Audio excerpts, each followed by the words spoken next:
Apakah Sirotol Mustaqim itu? Bahagian akhir.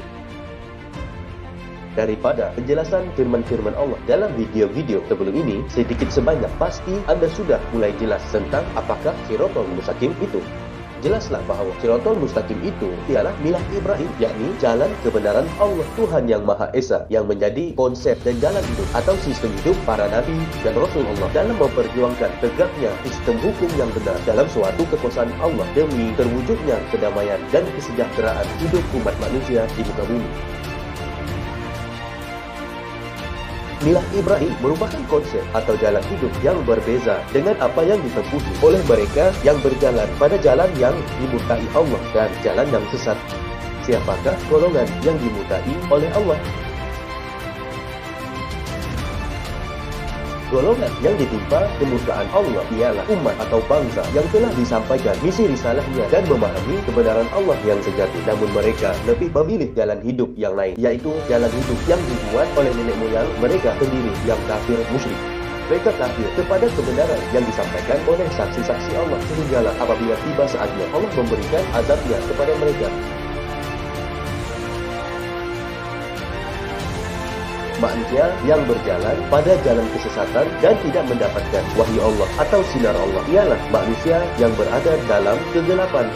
Ketika nur Allah menghampiri mereka, ada yang menerimanya, lalu mereka keluar daripada kehidupan yang gelap menuju kehidupan yang penuh dengan sinar atau ilmu Allah.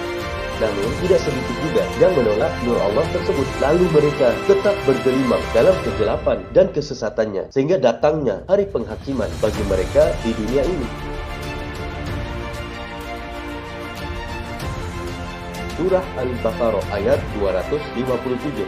Allah peliti orang-orang yang beriman. Dia mengeluarkan mereka daripada kegelapan, yakni kekafiran, kepada cahaya, yakni iman. Dan orang-orang yang kafir, pelindung-pelindungnya ialah setan yang mengeluarkan mereka daripada cahaya kepada kegelapan, yakni kekafiran. Mereka itu adalah penghuni neraka. Mereka kekal di dalamnya. Kesimpulannya, jalan yang lurus atau jalan kebenaran, Sirotol Mustaqim, ialah jalan yang telah dilalui oleh orang-orang yang telah mendapat nikmat dari Allah. Orang yang telah mendapat nikmat dari Allah itu ialah para nabi, para siddiqin, para syahid, dan orang-orang soleh. Bentuk nikmat yang telah dianugerahkan kepada mereka ialah kekuasaan di muka bumi. Bentuk wujudnya Sirotol Mustaqim yang menjadi pegangan dan jalan para nabi dan rasul Allah itu ialah milah Ibrahim.